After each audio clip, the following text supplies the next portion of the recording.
Sébastien Lancrenon, bonjour. Bonjour. Bienvenue au Buzz Média Orange Le Figaro. Merci. Vous êtes le PDG de Radio Classique, c'est une radio du groupe Les Échos.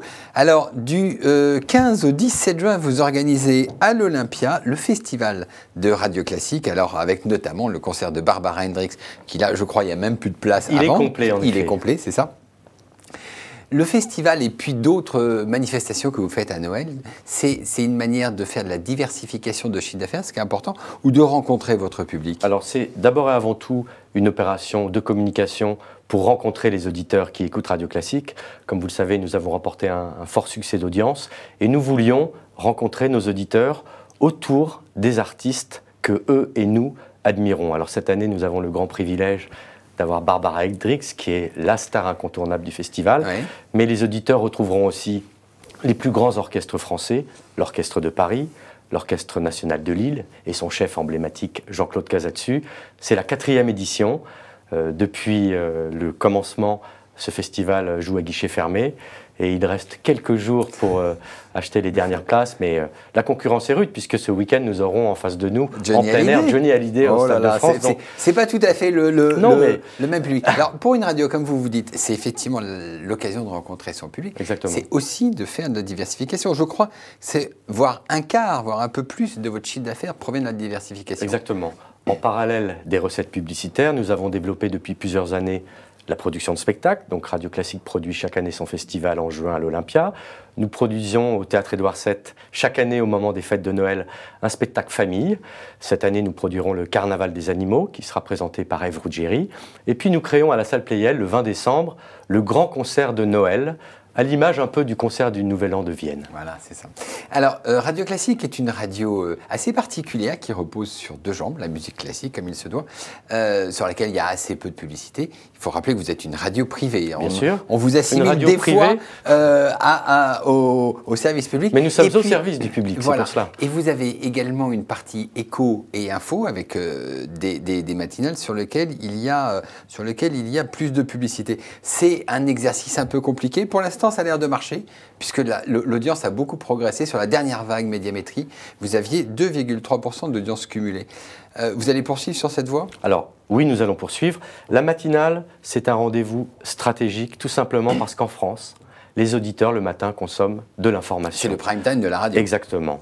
C'est pour cela que le chiffre d'affaires est important, et c'est pour cela qu'il faut noter la performance vraiment exceptionnelle de Guillaume Durand, qui est le journaliste qui incarne la politique chez nous chaque matin, mais également de Nicolas Pierron qui lui traite l'actualité économique en partenariat avec le quotidien Les Échos.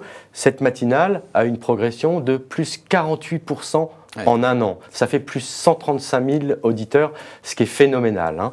Et l'enjeu de cette matinale, c'est de proposer une information sérieuse, de qualité, exigeante, intelligente, qui vient en complément du programme de la journée, comme vous le mentionniez, qui est un programme de divertissement, d'accompagnement, de musique, avec une stratégie extrêmement claire, l'authenticité, la beauté, proposer un programme agréable, le meilleur de la musique classique avec les meilleurs interprètes, mais dans un réel souci d'accessibilité. Et c'est ce qui fait le succès de Radio Classique. Alors, vous avez une politique j'allais dire, de grande signature. Hein. Vous avez mentionné Guillaume Durand le matin, qui est là et qui fait... Il y a Ève Ruggieri, qui est un des piliers de la radio.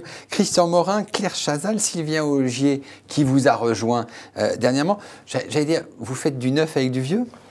La Radio Classique, pour réussir, devait d'abord professionnaliser son antenne. On est passé d'une radio pour un petit milieu de spécialistes à une radio pour le grand public. Il fallait donc d'abord proposer un programme accessible, mais inattaquable sur la qualité. Ensuite, il fallait que ce programme soit incarné. Donc, avec Donat Vidal-Revel, qui est le directeur de la rédaction, et avec qui je co-dirige Radio Classique, nous avons décidé de faire appel à des professionnels de la radio. Qui est le présentateur de matinale le plus célèbre en France? Eh bien, c'est Guillaume Durand sur Radio Classique. Ève Ruggieri est incontournable, elle a plus de 30 ans de radio sur France Inter. Voilà, elle est associée étroitement à la musique classique. Exactement, elle est la conteuse, la narratrice incontournable. Il faut aussi savoir que dans nos choix stratégiques de recrutement de présentateurs, nous avons analysé la duplication d'audience. Radio Classique est une radio qui duplique avant tout avec les radios généralistes et à plus de 40% avec France Inter. D'où la venue... Le profil de vos auditeurs, c'est quoi? C'est CSP+. Voilà, c'est autant d'hommes que de femmes, 50 ans et plus, CSP+, urbain.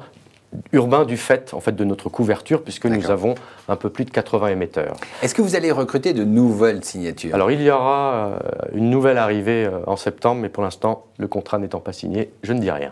Nous reviendrons vous voir avec Donavina Brevet. Et elle aura quelle... c'est pas la matinale, puisque Guillaume Durand reste, hein? Exactement. C'est ça? Donc c'est une personnalité incontournable de la radio et de la télévision sur la musique classique. Et c'est un homme. Et c'est un homme.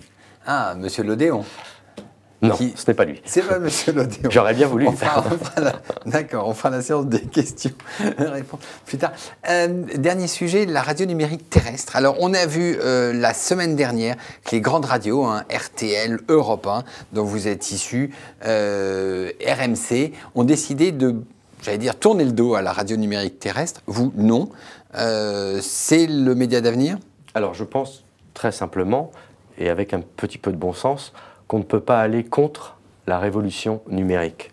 Donc il est clair qu'un jour, les auditeurs écouteront la radio en numérique. Cela passera certainement d'abord par la mobilité, par le téléphone portable, puis par la voiture, et à terme certainement par les équipements à domicile. Ça prendra un petit peu de temps parce que le calendrier est assez flou, donc c'est aux autorités de mettre en place un calendrier acceptable, mais nous avons la conviction au sein du groupe Les Échos que la radio numérique se fera. Mais alors, les grandes radios disent que ça coûte trop cher et que ça rapporte rien. Radio Classique, je crois savoir que ne gagne pas d'argent. Ça va coûter encore plus cher. Vous avez les moyens de supporter ça? Nous aurons les moyens de le supporter à partir du moment où, comme quelqu'un qui devrait payer 2 loyers, nous saurons jusqu'à quand nous aurons de loyers à payer. Voilà. D'accord. Et ça risque d'être des années et des années entre la FM certainement. Très Mais bien. nous avons le soutien du groupe Les Échos et du groupe LVMH, donc nous suivrons la révolution numérique, bien évidemment. Parfait. Sébastien Lencrenant, je vous remercie. Bon festival de Radio Classique. Je rappelle, le 15 au 17 juin à l'Olympia. Et nous retrouvons un nouvel invité demain. Merci. Au revoir. Thank you.